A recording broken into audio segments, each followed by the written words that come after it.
لیکن سب سے خوفناک بات یہ نہیں تھی کہ دروازے کے پیچھے کون ہے، بلکہ یہ تھی کہ وہاں کون انتظار کر رہا تھا۔ پوری کہانی کے لیے جڑے رہیے ہمارے ساتھ۔ آخری دروازہ۔ رات کے 3 بج رہے تھے۔ پورا محلہ سو چکا تھا، لیکن اس گھر میں ایک کمرہ ایسا تھا جہاں لائٹ ابھی تک جل رہی تھی۔ وہ کمرہ جہاں مانو اکیلی بیٹھی تھی۔ اس کے سامنے ایک پرانا سا دروازہ تھا جو ہمیشہ بند رہتا تھا۔ اس دروازے کے بارے میں پورے گھر میں ایک ہی بات مشہور تھی: اسے کبھی مت کھولنا، کیونکہ جو ایک بار کھولتا ہے وہ واپس پہلے جیسا نہیں رہتا۔ لیکن آج کچھ مختلف ہوا۔ مانو کو بار بار ایسا لگ رہا تھا جیسے دروازے کے پیچھے سے کوئی اسے بلا رہا ہو۔ ہلکی سی دستک، ٹھک ٹھک ٹھک۔ مانو کا دل تیزی سے دھڑکنے لگا۔ وہ آہستہ آہستہ دروازے کے قریب گئی۔ کون ہے؟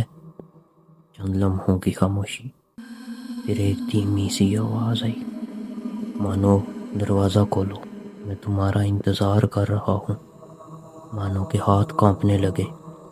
یہ آواز اسے کہیں نہ کہیں سے پہچانی لگ رہی تھی، لیکن وہ یاد نہیں کر پا رہی تھی۔ اس نے دروازے کے ہینڈل کو چھوا۔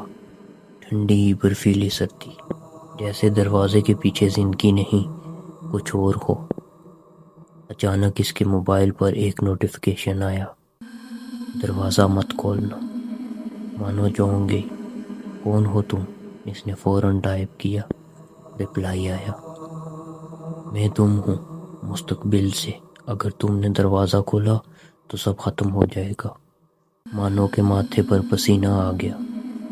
ایک طرف دروازے کے پیچھے سے وہ آواز، دوسری طرف موبائل پر یہ وارننگ، دونوں اسے اپنی طرف کھینچ رہے تھے۔ پھر دروازے کے پیچھے سے آواز آئی: مانو، وہ جھوٹ بول رہا ہے، میں تمہاری سچائی ہوں، دروازہ کھولو۔ مانو کی آنکھوں میں آنسو آ گئے۔ وہ فیصلہ نہیں کر پا رہی تھی۔ اسی لمحے اسے اچانک ایک یاد آئی، ایک پرانی یاد، وہی کمرہ، وہی دروازہ، اور وہ خود۔ لیکن اس کے سامنے ایک لاش پڑی تھی، اور وہ لاش اسی کی تھی۔ مانو پیچھے ہٹ گئی۔ موبائل پر پھر میسج آیا: میں نے بھی یہی غلطی کی تھی، اب تم مت کرنا۔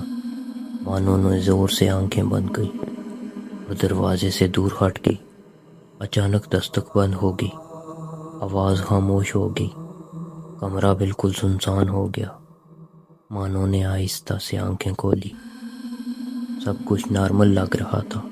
وہ سکون کا سانس لینے ہی والی تھی کہ دروازہ خود بخود آہستہ سے کھل گیا۔ اندر مکمل اندھیرا تھا، اور اس اندھیرے میں ایک سایہ کھڑا تھا۔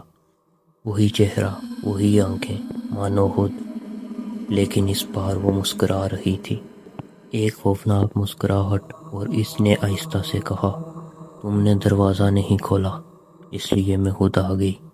اختتام یا نیا آغاز۔ اگلی صبح اس گھر کا کمرہ خالی تھا، صرف دیوار پر ایک جملہ لکھا تھا: کچھ دروازے بند رہیں تو بہتر ہے، کیونکہ ان کے پیچھے تم خود کھڑے ہوتے ہو۔ اور جب انسان اپنی ہی سچائی سے ٹکراتا ہے تو وہ بچ نہیں پاتا۔